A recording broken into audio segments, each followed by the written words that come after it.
Une nuit suffit. La loyauté craque. Le camp retient son souffle. À Ouagadougou, dans une base écrasée de poussière et de chaleur, un dossier accuse Moussa Diallo, frère d'armes admiré, et chaque preuve, message, virement, regard furtif, semble pousser vers une sanction immédiate, avant que le doute ne se propage comme une tache d'huile parmi tous. Mais si l'exécution sauve l'ordre et brise l'âme, que doit faire Ibrahim Traoré quand la trahison cache un chantage, une enfant et la peur qui ronge? La décision maintenant redéfinit la justice pour tous, durablement. Cette histoire ne promet ni héroïsme facile, ni morale confortable. Elle propose autre chose. Entrer, pas à pas, dans un dilemme où chaque option coûte cher, et où aucune règle écrite ne suffit à protéger ceux qui doivent décider. Ce que le lecteur y gagne est simple et exigeant à la fois. Comprendre, en 10 minutes de lecture attentive, comment une décision isolée peut préserver ou détruire la cohésion d'un groupe entier. Le cas de Moussa n'est pas une exception exotique. Il révèle une mécanique universelle de la guerre moderne où la pression psychologique devient une arme aussi tranchante que le feu. À travers le regard d'Ibrahim Traoré, le récit explore les enjeux concrets du commandement. Crédibilité, confiance, exemplarité, mais aussi limites humaines de la discipline. Ce qui se joue ici dépasse un camp militaire précis. Il s'agit de savoir si l'autorité repose uniquement sur la peur ou sur une forme plus fragile, mais plus durable, de légitimité partagée. 3 sources indépendantes, un seul nom et moins de 10 minutes pour comprendre que l'unité est infiltrée. Les interceptions radio, les relevés financiers et les témoignages concordants dessinent une ligne nette. Moussa Diallo a transmis des informations sensibles et la chronologie montre que chaque contact correspond à un mouvement ennemi précis. Dans l'armée burkinabé, ce type de convergence ne laisse normalement aucune place au doute. La procédure exige une réponse rapide pour éviter l'effet domino, celui où la suspicion gagne les rangs avant même que la vérité ne soit digérée. Le contexte pèse lourd. Le Burkina Faso traverse une phase de tension extrême, marquée par des attaques récurrentes et une pression constante sur les unités déployées. La base de Ouagadougou n'est pas seulement un lieu de commandement, c'est un point névralgique où chaque faille humaine peut devenir une brèche stratégique. Les soldats le savent, et l'histoire militaire l'a prouvé à maintes reprises, de la décimation romaine aux mutineries modernes. Dans ce cadre, la trahison n'est pas un crime individuel. Elle est perçue comme une menace collective, capable de coûter des vies en quelques heures. Pour Ibrahim Traoré, la révélation agit comme un choc thermique. Moussa n'est pas un nom abstrait sur un rapport, c'est un sergent décoré, présent lors de 2 opérations majeures, connu pour avoir maintenu le moral des blessés et partagé les veilles les plus longues. Cette proximité rend la situation plus explosive encore, car elle mêle preuves froides et souvenirs concrets. La question n'est donc plus seulement de savoir si Moussa a trahi, mais comment une armée doit réagir quand la certitude factuelle entre en collision avec la confiance construite sur le terrain. Moussa Diallo incarne ce que l'unité valorise le plus: endurance, loyauté apparente et capacité à tenir quand d'autres fléchissent. À 26 ans, il n'est pas seulement un exécutant efficace. Il sert de repère informel, celui vers qui les plus jeunes se tournent lors des moments de doute. Sa chute brutale agit donc comme un électrochoc immédiat, bien avant toute décision officielle. Dans les couloirs du camp, les conversations se font plus basses, les regards plus lourds, et chacun se demande si la confiance accordée à son voisin est encore justifiée. L'impact se mesure aussi dans les gestes du quotidien. Les patrouilles deviennent plus rigides, les échanges se réduisent à l'essentiel, et la spontanéité qui cimentait l'unité se fissure. Cette atmosphère traduit une réalité simple. L'incertitude ronge plus vite que la sanction. Tant que le sort de Moussa reste en suspens, la discipline fonctionne par inertie, non par conviction. Les officiers subalternes observent, attentifs au signal qui viendra d'en haut, car ce signal définira la norme pour les crises à venir. Ibrahim Traoré comprend très tôt cet effet de propagation. Il sait que chaque heure d'hésitation amplifie la tension, mais qu'une décision mécanique pourrait laisser une cicatrice durable. Moussa devient alors un prisme. À travers lui, chacun projette sa propre peur d'échouer, d'être manipulé ou d'être sacrifié pour l'exemple. Ainsi, une chose est certaine, une décision mal calibrée fracture l'unité plus sûrement qu'un ennemi visible. Avant, Moussa faisait partie du noyau dur. Après, ouais, mais il devient l'épicentre d'une tempête. Le déclencheur est brutal. Un dossier transmis à l'aube, des preuves alignées et la certitude que le temps joue contre le commandement. L'activation suit un schéma connu. Les officiers demandent l'application immédiate du règlement, convaincus que frapper vite empêche la peur de s'installer. Dans cette logique, la discipline n'est pas négociable. Elle doit être visible, irréversible, exemplaire. La montée en tension est rapide. Moussa est isolé, placé sous surveillance, puis amené devant son supérieur. Les regards se croisent, chargés d'une histoire commune, faite de combats et de veille partagée. Chaque seconde accentue le contraste entre la procédure froide et la mémoire vivante. Ibrahim Traoré écoute, observe et laisse les faits s'imposer. Messages codés interceptés, transferts financiers suspects, témoignages concordants. À ce stade, la mécanique militaire attend un geste simple, presque automatique. Puis survient le basculement. Le dialogue s'ouvre et avec lui une information que le règlement ne sait pas traiter. Moussa avoue, non pour nier, mais pour expliquer. Les rebelles ont enlevé sa sœur, une enfant dont la vie devient un levier de pression. Chaque donnée livrée n'est plus une trahison idéologique, mais une concession arrachée sous la menace. Cette révélation transforme la scène. La salle n'est plus un tribunal sûr de lui, mais un espace de confrontation morale. Les officiers se divisent, certains invoquant la survie du groupe, d'autres le poids de la contrainte subie. Le point culminant arrive lorsque le temps de la décision approche. Exécuter Moussa préserverait l'ordre immédiat, mais fermerait toute lecture alternative. L'épargner, sans condition, ouvrirait un précédent dangereux. Ibrahim Traoré se retire, coupe les débats et assume la solitude du commandement. Cette pause est un acte en soi. Elle rompt la cadence attendue et signale que la réponse ne sera ni réflexe ni slogan. Les répercussions commencent avant même l'annonce officielle. Dans le camp, la rumeur circule, amplifiée par l'attente. Certains soldats se raidissent, craignant que la clémence ne fragilise la ligne. D'autres espèrent une issue qui reconnaisse la complexité humaine sans dissoudre l'autorité. La décision finale, lorsqu'elle tombe, ne referme pas immédiatement la crise, elle la transforme. Moussa est déchu, détenu, mais maintenu en vie et intégré à un plan de contre-manœuvre soigneusement encadré. L'après-coup est mesurable. L'unité ne s'effondre pas, mais elle change. La discipline demeure, désormais chargée d'un sens supplémentaire, la responsabilité. Le choix n'a pas supprimé le risque, il l'a déplacé. Désormais, chaque action est observée à travers ce précédent qui lie fermeté et intelligence stratégique dans un équilibre instable. Avant la révélation, l'unité enregistrait un niveau de discipline stable et une circulation d'informations internes considérée comme maîtrisée. Après l'affaire Moussa, chaque indicateur informel bascule vers la méfiance contrôlée.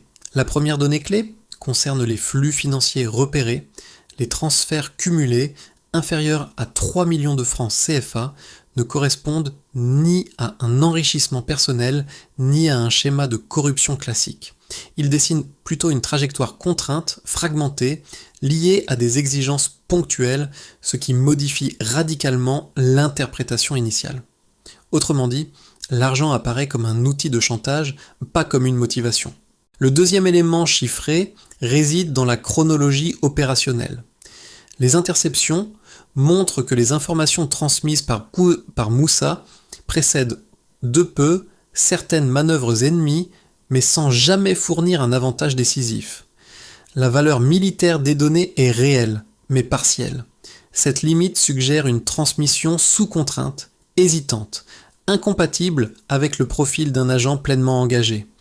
Elle explique aussi pourquoi les pertes enregistrées par l'unité restent contenues, malgré la fuite avérée. Ici, le chiffre n'innocente pas, mais il nuance la gravité stratégique. Le troisième repère mesurable concerne l'effet sur la cohésion. Après la décision d'Ibrahim Traoré, les rapports internes signalent une baisse des désertions et une hausse des signalements volontaires de tentatives de pression extérieure. Même sans statistiques exhaustives, la tendance est claire. La transparence partielle et la reconnaissance du facteur humain encouragent l'alerte précoce. En pratique, davantage de soldats osent parler, avant que la contrainte ne se transforme en faute irréversible. Ce déplacement du comportement collectif est un résultat tangible. Ces données prises ensemble dessinent un avant et un après. Avant, la discipline reposait principalement sur la sanction anticipée.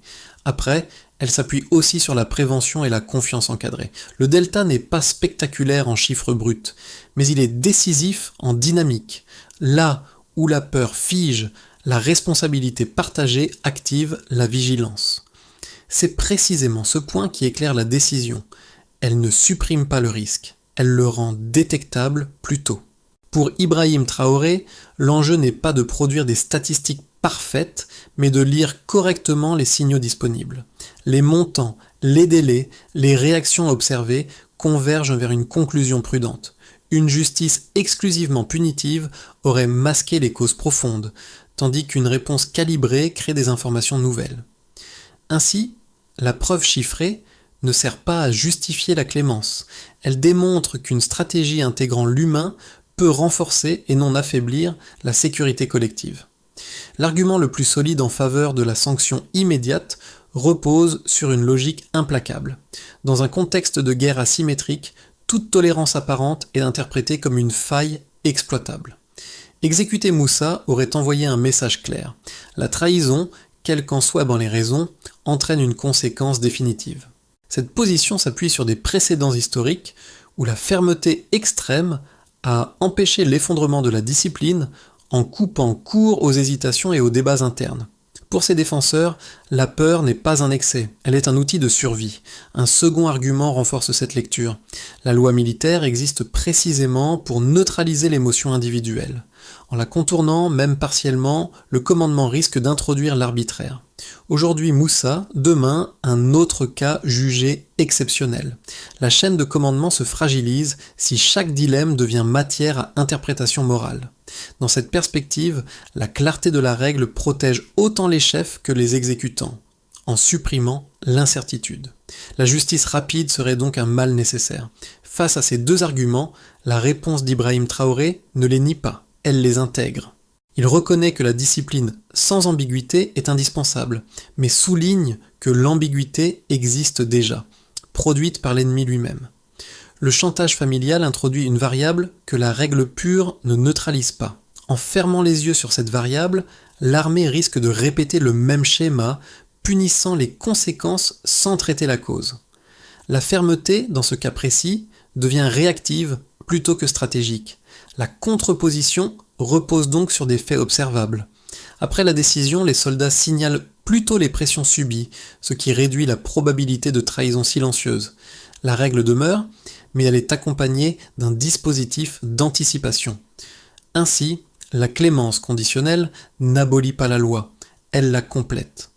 Le débat ne se résout pas par l'émotion, mais par l'efficacité mesurée dans le temps. Ce renversement marque le cœur du récit. Au lieu de clore l'affaire par une sanction définitive, le commandement opère un déplacement stratégique, transformer une faiblesse subie en instrument contrôlé. La décision n'est pas annoncée publiquement. Elle s'élabore dans un cercle restreint où chaque option est pesée à l'aune d'un risque calculé. L'objectif n'est plus seulement de punir, mais de reprendre l'initiative face à un adversaire qui exploite la peur. Le plan repose sur un principe ancien de déception militaire. Moussa, étroitement encadré, transmet des informations fausses, calibrées pour attirer les rebelles vers des zones maîtrisées. Chaque message est vérifié, chaque délai chronométré, afin d'éviter toute dérive. Ce choix déplace le centre de gravité. L'ennemi croit contrôler la situation alors qu'il devient prévisible. À ce stade, l'affaire cesse d'être un dilemme moral isolé et devient une manœuvre opérationnelle. Pour Ibrahim Traoré, ce moment est décisif. Il accepte que sa crédibilité personnelle soit engagée sur une stratégie invisible dont l'échec serait total. C'est là que le sang se révèle. La clémence n'est pas une fin, mais un moyen. Elle s'inscrit dans une logique d'anticipation où la justice ne se contente pas de réparer, mais contribue à neutraliser la menace. Dès lors, la question n'est plus « faut-il punir ?», mais « comment retourner l'avantage ?» Pour l'institution militaire, l'effet immédiat est une reconfiguration de la confiance. L'état-major observe que la discipline ne disparaît pas après la décision, elle se redéploie. Les ordres sont suivis, mais accompagnés d'une vigilance accrue. Les soldats comprennent que la loyauté n'est plus évaluée uniquement à l'obéissance visible, mais aussi à la capacité d'alerte. Pour Ibrahim Traoré, cette évolution renforce le commandement, car elle transforme chaque membre en capteur de risques potentiels. La sécurité gagne en profondeur. Pour les soldats sur le terrain, l'impact est plus intime. Le cas de Moussa agit comme un signal paradoxal, la trahison est sanctionnée, mais l'aveu contraint est entendu. Cette nuance réduit la peur de parler. Certains commencent à signaler des pressions familiales ou des tentatives d'approche avant qu'elles ne dégénèrent. Le résultat n'est pas une indulgence généralisée, mais une responsabilisation accrue. La confiance cesse d'être aveugle. Du côté des familles, la décision produit un soulagement mesuré. Elles perçoivent que leur vulnérabilité est reconnue comme un facteur stratégique, et non comme une faiblesse honteuse. Cette reconnaissance modifie la relation entre l'armée et son environnement social. Les proches deviennent plus enclins à coopérer, à signaler des menaces ou des disparitions suspectes, ce qui améliore la prévention. La frontière entre front et arrière s'éclaircit. Enfin, au niveau régional, l'affaire envoie un message indirect. Les groupes armés constatent que le chantage familial ne garantit plus un avantage automatique. La ruse fonctionne une fois, mais elle expose désormais à une contre-manœuvre. Cette incertitude stratégique réduit l'efficacité d'une tactique largement utilisée. Ici, la dissuasion change de nature. Dans cette chaîne de conséquences, Ibrahim Traoré apparaît comme un pivot. Sa décision ne supprime ni la trahison, ni le danger, mais elle modifie les comportements à chaque niveau. L'effet cumulatif est tangible. Une unité plus vigilante, des soldats plus enclins à signaler, des familles intégrées à la logique de sécurité et un adversaire privé de certitude. La leçon est concrète. Une justice calibrée peut produire des résultats opérationnels durables. Dans une trajectoire probable, l'évolution prolonge la dynamique actuelle sans rupture majeure. La décision prise sert de référence interne sans être formalisée comme doctrine générale. L'unité conserve une discipline ferme, enrichie par des mécanismes d'alerte précoce. Les tentatives de chantage existent encore, mais elles sont signalées plus tôt, ce qui limite leur efficacité. Dans cette trajectoire, la cohésion reste stable, à condition que chaque cas soit traité avec la même rigueur procédurale. Le risque principal demeure l'incohérence d'application. Dans une trajectoire optimiste, on peut envisager une consolidation institutionnelle. Les enseignements tirés de l'affaire Moussa sont intégrés dans la formation des cadres et dans des protocoles clairs de gestion des pressions familiales. La prévention devient structurée avec des relais sociaux et psychologiques identifiés. Dans ce cadre, la confiance entre commandement et exécutant s'approfondit et la loyauté se renforce par adhésion plutôt que par crainte. À moyen terme, les groupes armés perdent un levier stratégique important. La sécurité progresse par anticipation. Dans une trajectoire dégradée, on doit aussi envisager l'échec. Si la clémence est perçue comme une faiblesse, ou si un cas similaire dégénère sans contrôle, le précédent peut se retourner contre le commandement. Les rumeurs prennent le dessus, la suspicion s'installe et la discipline se fragmente. Dans cette hypothèse, la décision initiale est relue comme une erreur de jugement, affaiblissant durablement l'autorité. Le coût serait alors politique autant qu'opérationnel. Ces trois trajectoires partagent une condition centrale, la clarté. La décision d'Ibrahim Traoré ne peut produire d'effet positif que si elle s'inscrit dans un cadre explicite, compréhensible par tous. Sans cela, l'exception devient ambiguïté, et l'ambiguïté devient vulnérabilité. La recommandation de fond est simple. Penser la justice non comme un acte isolé, mais comme un système cohérent, capable d'absorber la complexité sans se dissoudre. Ce dilemme ne concerne pas uniquement les chefs militaires. Il touche toute personne placée un jour en situation d'autorité, même à une échelle modeste. Diriger une équipe, une famille ou une organisation implique tôt ou tard de trancher entre l'application stricte d'une règle et la prise en compte d'un contexte humain. L'affaire Moussa rend ce conflit visible, concret, presque inconfortable. Elle oblige à se demander ce qui fonde réellement la légitimité d'un leader. Pour certains, la sécurité émotionnelle naît de la clarté absolue. Une faute, une sanction. Ce cadre rassure car il élimine l'incertitude. Pour d'autres, la confiance se construit lorsque l'autorité accepte d'entendre les raisons sans effacer la responsabilité. Ces deux attentes coexistent dans toute communauté. Le récit montre que les ignorer revient à choisir l'aveuglement. La tension n'est pas un défaut, mais une donnée structurelle. Le lecteur est ainsi invité à se projeter. Comment réagir face à un collaborateur fautif sous contrainte extérieure ? Jusqu'où maintenir la règle sans détruire la relation ? À quel moment la compréhension devient-elle complaisance ? Ces questions dépassent le cadre militaire et résonnent dans la vie professionnelle comme personnelle. Elles n'ont pas de réponse unique. Ce que propose l'exemple d'Ibrahim Traoré n'est pas une méthode clé en main, mais une posture. Prendre le temps d'analyser, accepter la solitude de la décision et assumer les conséquences sans se réfugier derrière un automatisme. Cette posture coûte plus cher à court terme, mais elle peut créer une confiance plus robuste. Le lecteur n'est pas sommé d'approuver, mais de réfléchir à ses propres lignes de fracture. La réponse construite après l'affaire Moussa s'organise en plusieurs étapes distinctes, chacune visant à réduire le risque sans affaiblir l'autorité. D'abord, le commandement formalise un protocole d'écoute précoce. Tout soldat exposé à une pression familiale ou personnelle peut signaler la situation sans crainte de sanctions immédiates.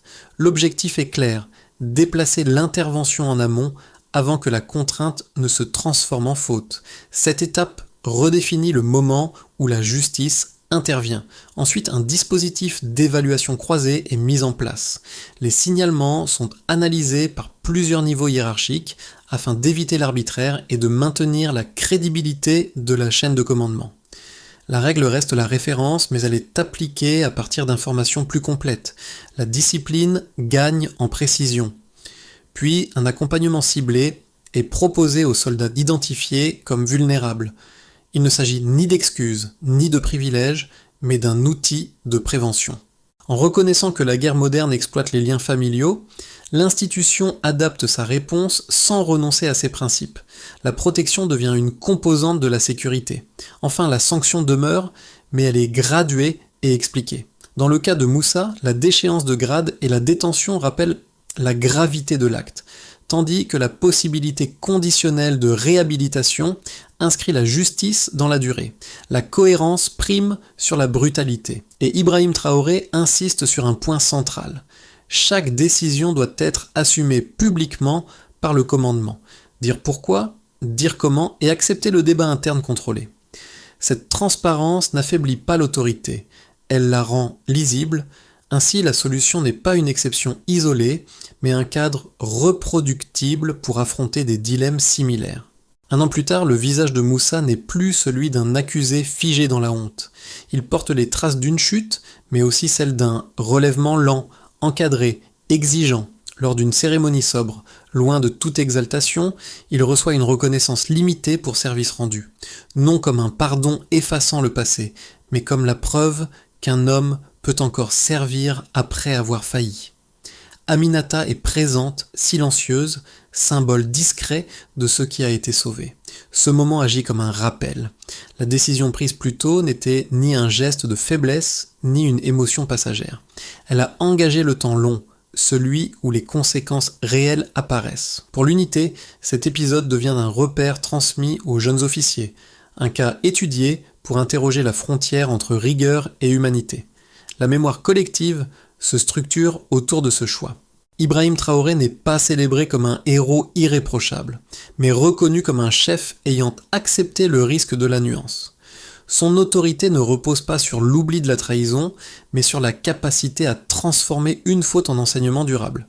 La phrase qui circule dans le camp résume l'héritage.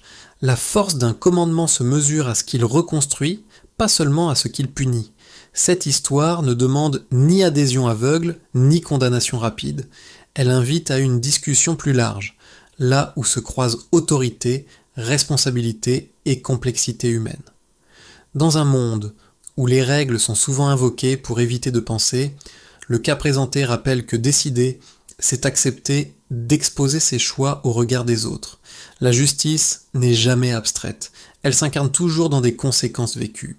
Pour certains, l'exemple d'Ibrahim Traoré montrera les limites d'une clémence risquée, pour d'autres, il illustrera une voie possible pour renforcer la cohésion sans recourir uniquement à la peur. Ces lectures opposées ne s'annulent pas, elles coexistent et enrichissent le débat. C'est précisément là que réside l'intérêt du récit. La question finale n'est donc pas de trancher à la place du commandant, mais de réfléchir à ses propres seuils. Jusqu'où appliquer la règle sans nuance? À partir de quand l'écoute devient-elle une force plutôt qu'un danger? Chacun porte déjà une réponse partielle. Si ce récit suscite un désaccord, une interrogation ou un malaise, alors il a rempli sa fonction. La discussion qui s'ouvre entre fermeté et compréhension est peut-être le premier pas vers une autorité plus consciente de ses effets.